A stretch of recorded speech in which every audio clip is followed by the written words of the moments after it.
Baik, undang-undang tentang terorisme itu menyebutkan definisi tentang teroris. Bahasa definisi teroris yang di undang-undang itu adalah segala bentuk. Jadi sebenarnya luas sekali itu. Segala bentuk ancaman yang menimbulkan ketakutan, kekhawatiran, kerugian harta benda, jiwa manusia itu termasuk dalam kelompok tindakan terorisme.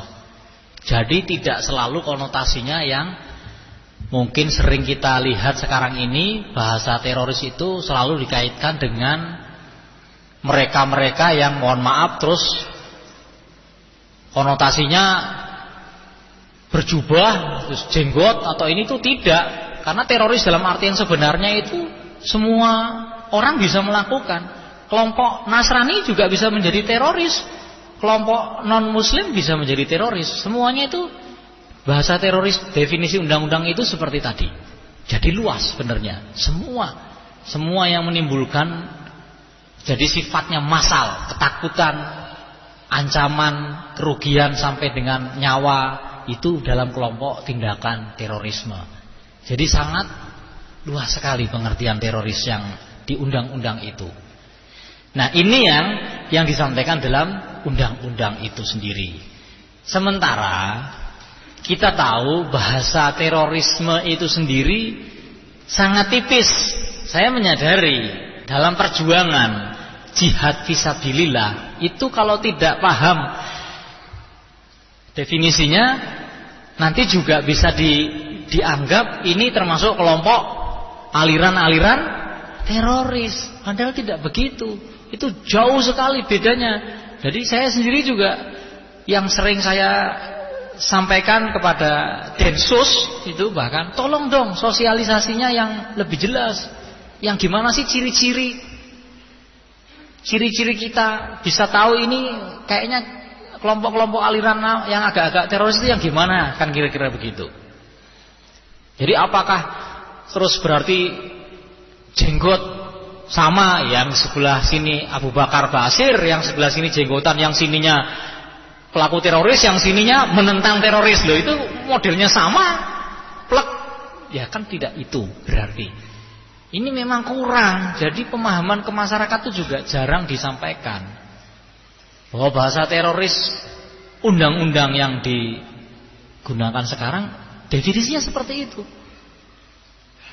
Jadi semua hal baik itu mengancam ketakutan yang meluas di sekitar kita itu bisa dikelompokkan kejadian ancaman terorisme. Begitu. Nah ini apalagi sampai ada korban. Nah itu sifatnya massal. Jadi tidak kepada individu 1-2 orang. Nah, ini pengertian bahasa definisi terorisme. Bagaimana dengan masalah Densus atau Gultor? Kami yang di kepolisian, Bapak dan Ibu sekalian, Densus itu tidak ada dalam struktur di tingkat kewilayahan. Maksud saya, kalau Polri itu ada markas besar, ada kepolisian daerah, ada kepolisian resort seperti di kabupaten. Mereka itu tidak mengenal struktur itu. Mereka langsung berada di bawah Kapolri. Jadi Densus ini adanya dipusatkan di Jakarta dan pertanggungjawabannya kepada Kapolri. Bagaimana pola kerja mereka? Itu dia masalahnya. Karena sangat tertutupnya gerakan Densus, mengimbangi juga gerakan pelaku-pelaku teroris, maka kami sendiri juga tidak bisa banyak mendapatkan informasi tentang ini.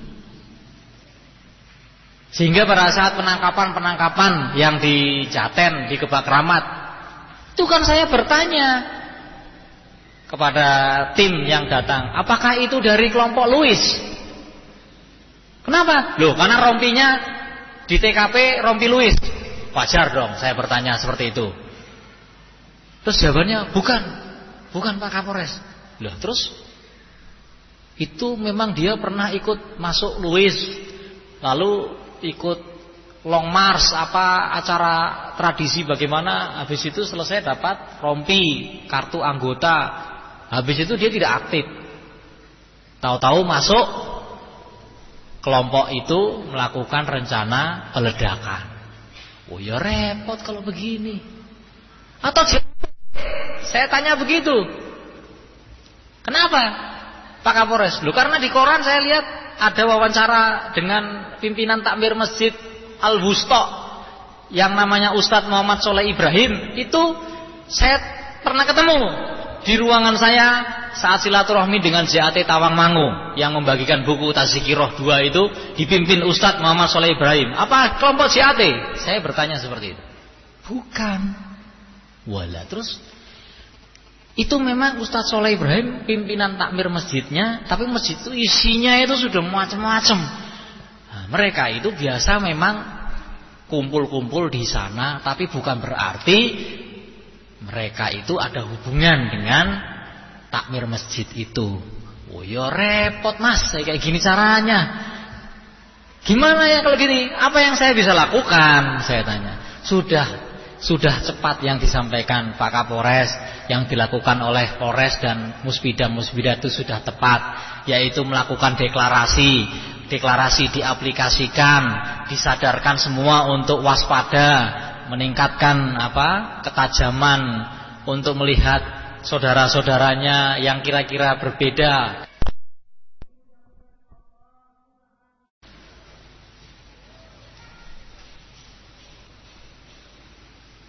Kemudian yang lain, bagaimana sikap jika satu daerah justru menjadi provokator judi miras dan lain sebagainya. Nah, Bapak Ibu hadirin sekalian, saya paling jelas sikapnya dalam masalah ini. Ya, karena Rasulullah tidak pernah menyampaikan sebelum melaksanakan. Saya juga begitu. Jangan sampai kita Polri punya tugas menegakkan aturan, tapi malah justru menjadi pemainnya langsung. Itu tidak ada ampun. Memang anak buah saya mungkin gak semua baik. Seperti kita punya anak empat-empatnya lain. Bukan lain watak, wajahnya aja bisa lain-lain. Tapi yang penting prinsipnya tadi adalah gak ada urusan saya dengan yang namanya judi, miras itu gak ada. Beberapa kesempatan saya sering bicara masalah itu. Kalau misalkan bingung, takut, sudah pokoknya handphone saya catat nomornya 0812-752-9494. Bapak SMS, gak usah nyebut nama. Gak penting nama, yang penting isinya. Kayak gitu. Karena segera setelah itu saya langsung teruskan ke Polsek, teruskan ke Kasat Lantas kalau masalah lalu lintas, atau ke kriminal, ke Kasat Serse. Tidak ada urusan dengan itu. Itu saya seperti itu. Tidak ada toleransi. Karena saya yakin, bagaimana bisa saya menegakkan kalau saya sendiri ini kelihatan tidak jelas. Itu kan munafik namanya. Ya harus tegas saja. Ya. Monggo Bapak. Nah, terima kasih kalau waktunya. Begini Pak Polisi. Jika suatu daerah ada bom yang meledak, setelah punya usut, ternyata polisi mencurigai suatu kelompok, khususnya kelompok Islam. Lalu kelompok salah seorang kelompok Islam itu menyatakan, kenapa kita selalu dikambing hitamkan? Gitu. Ya, jadi pertanyaan saya, bagaimana polisi menyikapi dengan kalimat tadi, kalimat kenapa saya dikambing hitamkan? Gitu. Kenapa kami dikambing hitamkan? Bagaimana menyikapi dan tindak lanjut dari pihak aparat? Sementara dari aparat itu sudah mempunyai kecurigaan yang cukup tinggi. Terima kasih.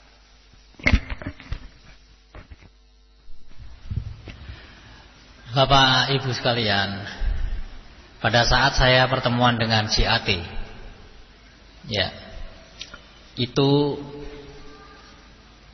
saya menanyakan tentang informasi saat pemakaman di Jatiyoso yang saat itu JAT ada di sana. Saya belum selesai bicara, mereka sudah jawab, betul kami memang di situ Pak Kapolres. Karena saat itu tidak ada umat muslim yang mau menguburkan saudaranya. Nah, terus disampaikan kami cuma tidak senang melihat reaksi yang ditunjukkan anggota Polres. Saya kemudian berpikir,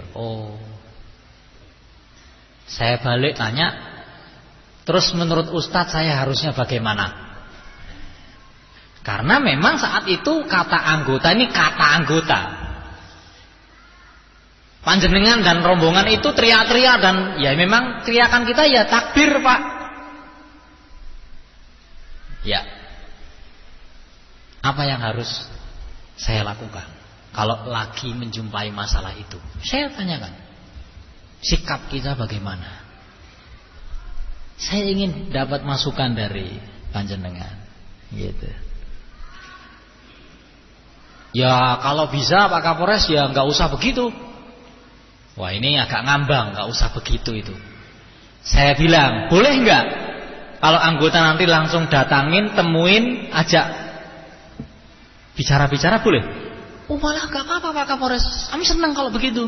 Ya soalnya anggota saya itu kadang-kadang mikir baru mau maju selangkah wis dipleroi wong akeh ngono juga nanti daripada saya gitu.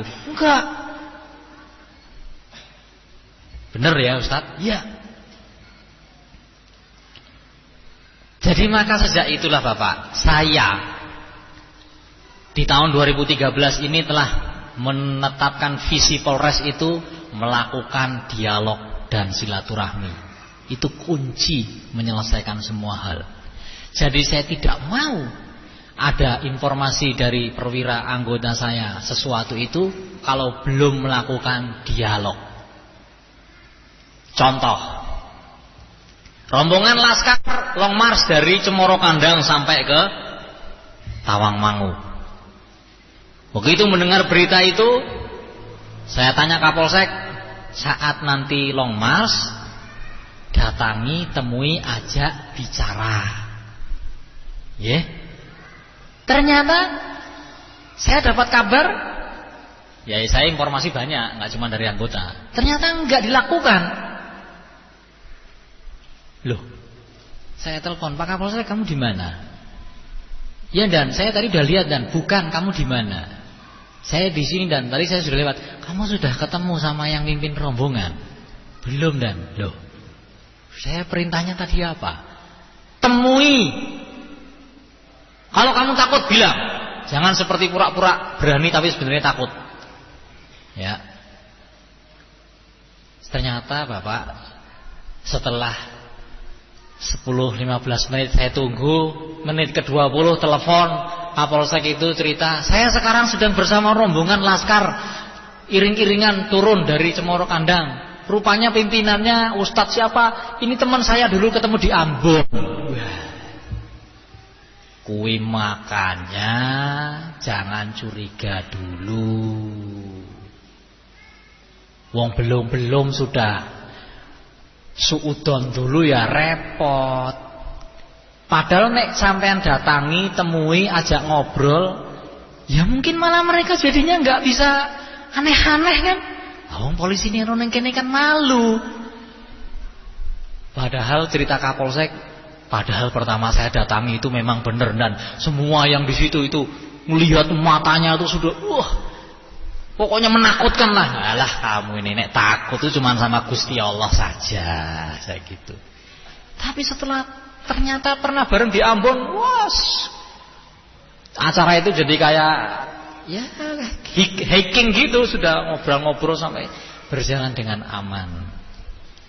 Maka Bapak, saya tidak pernah ragu-ragu bahwa setiap informasi apapun yang kita curigai itu tidak kita sentuh langsung. Itu perintah saya. Tanpa mengabaikan keamanan. Ya. Jadi ini ada pelaku teroris pulang dari LP, masuk suratnya dari LP ke saya. Kalau saya perintahnya sudah Kapolsek, Bejen, segera temui beliaunya, silaturahmi, sampaikan perkembangan wilayah kita, minta masukan dan saran, laporkan hasilnya. Begitu Pak.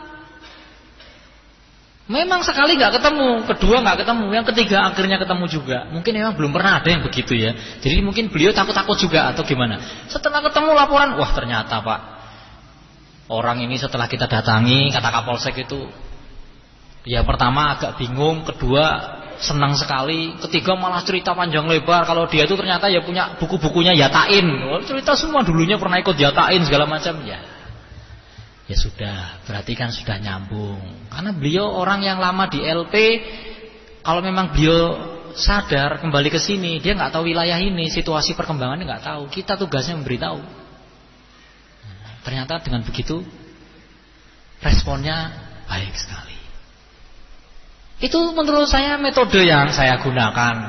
Tidak lagi hanya lihat dari jauh-jauh gini, terus katanya-katanya, terus langsung kesimpulan. Saya tidak mau gitu. Itu juga yang tadi saya ceritakan, bagaimana saya menangani masalah nabi-nabian, menangani masalah LTPAT, itu semuanya adalah seperti itu. Demikian Bapak ya yang saya gunakan. Mungkin masih ada ya Mas?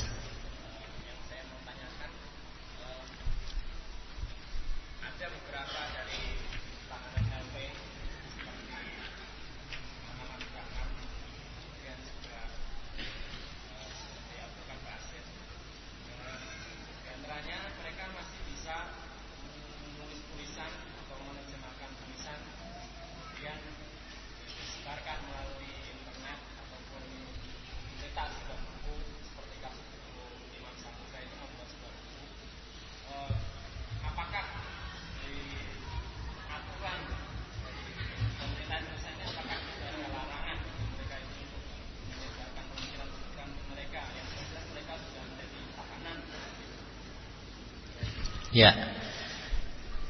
Jadi kalau saya cerita tadi buku Tazkiroh 2, Bapak hadirin jamaah, itu buku terbaru Ustadz Abu Bakar Basir.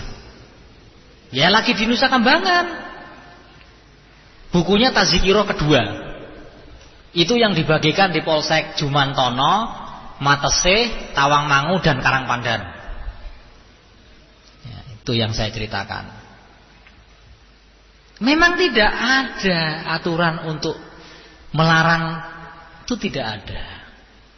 Jadi dia menjalani hukuman itu yang dibatasi adalah hak-hak komunikasi, itu dibatasi, bukan tidak sama sekali. Tetap kan bisa dikunjungi, tetap kan bisa ketemu telepon, tapi dibatasi. Itu memang bahasa lembaga pemasyarakatan. Inilah sistem peradilan di negara kita. Jadi beda bahasa penjara dengan LP. Beda. Kalau sekarang yang ada itu LP. LP itu lembaga pemasyarakatan. Artinya orang yang masuk itu hanya dianggap melakukan kekeliruan, penyimpangan, kesalahan yang tidak diterima di masyarakat dan undang-undang, kemudian setelah dimasukkan LP bisa siap kembali ke masyarakat. Makanya lembaga pemasyarakatan. Makanya yang di sana banyak diajari keterampilan-keterampilan. Itu sudah begitu metodenya. Jadi memang inilah hukum yang diterapkan di negara kita. Memang sedunia juga seperti itu. Bukan penjara, LP. Kalau LP memang begitu polanya. Beda dengan penjara. Amerika masih punya itu, Guantanamo, itu penjara, bukan LP itu. Kita nggak ada, kita adanya LP. Jadi otomatis maka kita ini bagaimana merapatkan barisan. Karena sumbernya yaitu pemahaman. Gitu loh. Saya juga tidak yakin walaupun di dalam LP tidak boleh, keluar ya terus bakalan bisa dihentikan. Kamu jangan ngomong, yang punya mulut nggak boleh ngomong, punya tangan nggak bisa nulis. Emang gimana? Kan nggak bisa ya, nggak bisa. Yang kita bisa lakukan merapatkan barisan, seperti kita sholat jamaah, luruskan saf, rapatkan barisan. Itu insya Allah. Nanti ibarat orang bisnis jual beli, jual nggak ada yang beli, ya nggak laku. Ya. Karena kembali kalau untuk mengajak kembali bagaimana seperti pemahaman yang kita harapkan itu masalah hidayah.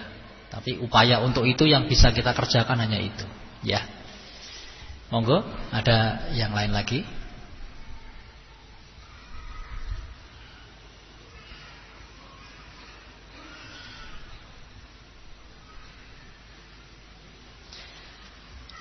Saya kira itu yang bisa saya sampaikan. Ini ada pertanyaan kedua tapi saya kurang begitu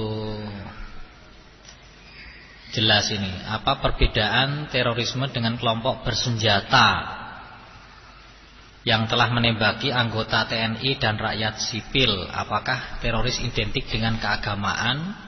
Kalau non agama dinamai kelompok bersenjata, bukan berandalan bersenjata.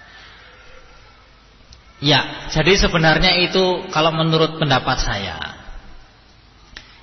kita harus sepakat bahwa siapapun yang menggunakan cara-cara, apalagi senjata, ya senjata, ini sangat sensitif sekali. Kita harus sepakat bahwa itu bahan yang sangat mudah memicu terjadinya permasalahan di tengah-tengah kita. Padahal kita negara yang melarang penggunaan senjata. Ya. Nggak ada kita mengizinkan orang bawa senjata. Yang boleh itu TNI, Polri. Perbakin itu senjata berburu. Tapi kenyataannya itu tetap ada. Jadi begini, kalau saya mengatakan bedanya teroris dengan kelompok bersenjata, ya terorisme itu bisa pakai senjata. Tinggal sekarang sasaran. Nah itu yang penting. Sasarannya apa? Nek sasaran dengan senjata untuk nembak TNI person, itu berarti masih berkriminal murni. Polri jadikan sasaran itu kriminal murni. Ngerampok toko emas itu kriminal murni. Belum kita bisa nyangkutkan ke masalah terorisme. Tapi kalau dari hasil itu kemudian dia melakukan kegiatan yang simbol-simbolnya itu kelihatan mengarah kepada kekacauan, ketakutan. Selain korban jiwa, pasti simbol-simbol agama, simbol-simbol yang lain. Itulah sudah dalam konotasi terorisme. Itu yang diatur dalam undang-undang kita. Saya kira demikian. Terima kasih atas beberapa pertanyaan dan masukan. Allah yang maha sempurna, kekurangan ada pada diri kami. Billahi taufiq wal hidayah. Assalamualaikum warahmatullahi wabarakatuh.